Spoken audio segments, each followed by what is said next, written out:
ka du chai lo lo chang pang ki tung hen a hoi hoi hong ga hen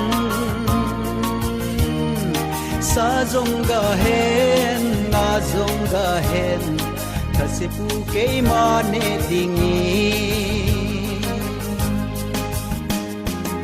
a hoi pen ki hi hen lang hi hen lang hi hen lang a hat pen zong ki hi le a hau pen hi ding zong kano bol thei kano me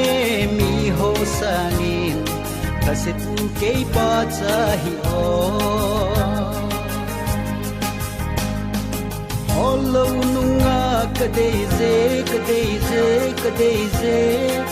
aman dei hikit hen lang a hoi na chulo hi hen linding thau ding me siu sing ding hasipun ka dei be se cholo gari kadeze quan leng zong ki nei tha le alak lak sum le pai zong sile chen zong ni le pun zong hasipu kader kar ahi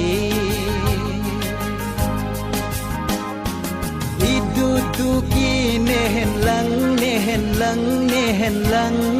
kinat da da be le evergreen zong hileng don zing nim ting kham zing nani hasipu ka nom wal zingi a pen ki hi hen lang wan noi ka thu hi le nop min ti chu thu min te hi ho gel na lung gi ma ka hi hasipu dam sel ta nge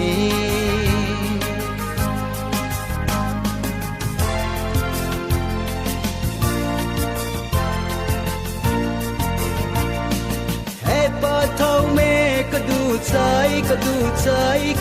chai lo lo chang phang ki tung hen a hoi hoi hong ga hen sa jong ga hen nga jong ga hen tha se pu ke ma ne ding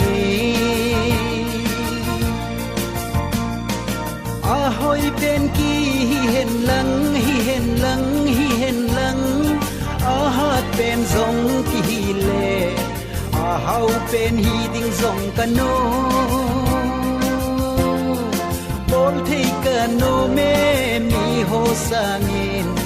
tha se pu ke pa cha hi o Olo nunga kadeze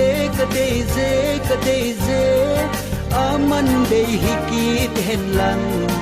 a hoi na chulo hi hen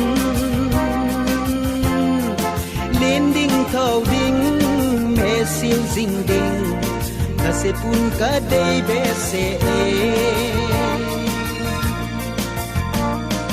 cholo gari kadeze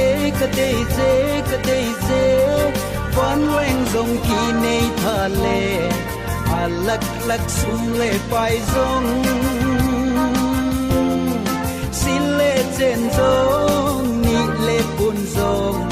hasipu kadar kar ahi idu du ki nehen lang kinat da da be le evergreen zong hileng don zing ing ting kham zing nani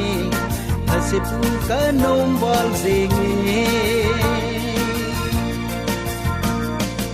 a pen ki hi hen lang